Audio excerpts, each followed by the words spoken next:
ఒక చిన్న, శాంతమైన అడవిలో పెప్పా అనే పంది ఉండేది.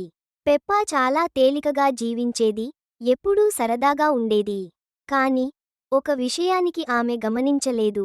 ఆమె ఎప్పుడూ తన ఇష్టంగా చేసేది, కానీ తన పనిని సరిగా పూర్తి చేయదు.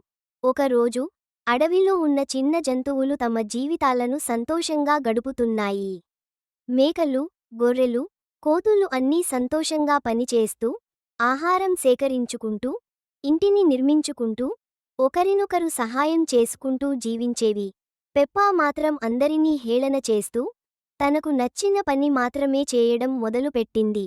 ఒకరోజు, అడవిలో భారీ గాలులు వీస్తున్నాయి. ఒక్కసారిగా పెద్ద పండ్లు మరియు ఆకులు చెట్ల నుంచి పడి నేలపై పడ్డాయి. ఆ పండ్లను సేకరించడం అన్ని జంతువుల సహాయం కావాలి. అప్పుడు మేకలు, గొర్రెలు, కోతులు సహాయం చేసుకుంటూ పండ్లు మరియు ఆకులను సేకరించడం మొదలుపెట్టాయి. కాని పెప్పా మాత్రం ఒక చెట్టు కింద నిద్రపోతుంది.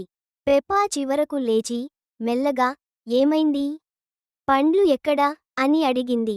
అందరూ, పెప్పా, నువ్వు పండ్లు సేకరించడంలో సహాయం చేయలేదు. ఇప్పుడు చూడు, ఏం చేస్తాం? అని అంగీకరించారు. పెప్పా చాలా విచారం మరియు నిరాశతో, నేను ఈ పని చేయాలి. ఇంకా ఈ విధంగా సరదాగా ఉండడం కుదరదు, అని అర్థమైంది. ఇప్పుడు, ఆమె తలంచినట్లు, తక్షణమే సహాయం చేసేందుకు సిద్ధమైంది. ఆమె మిగిలిన జంతువులతో కలిసి, పండ్లు మరియు ఆకులను సేకరించడం మొదలుపెట్టింది. ఈ పని ద్వారా ఆమె జట్టుగా పనిచేయడం వల్ల సంతోషం అనుభవించింది.